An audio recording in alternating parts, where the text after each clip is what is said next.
আমরা কুমড়োর ঘন্ট করব, তাই কুমড়ো আলু কিন্তু সেখানে কেটে নিয়েছি।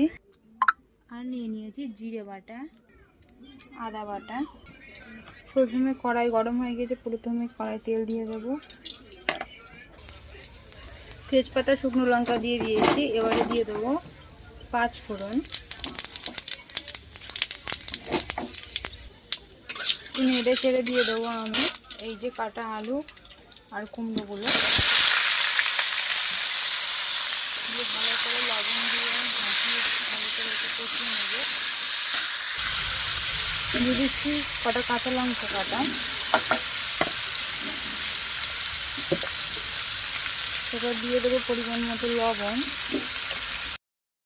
পরিমাণ মতো আদা দিয়ে দিচ্ছি, পরিমাণ মতো জিরে বাটা দিয়ে দিচ্ছি, আর দিয়ে দেবো হলুদ গুঁড়ো দিয়ে ভালো করে নেড়ে চেড়ে নেবো।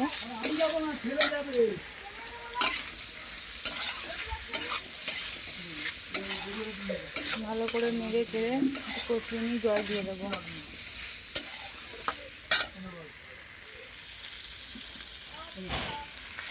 ভালো করে কষানো হয়ে গিয়েছে, এবার আমরা দিয়ে দেবো পরিমাণ মতো জল, বেশি জল দেবো না, অল্প দেবো। এরপর আমি একটা ঢাকনা দিয়ে ঢাকিয়ে দেবো।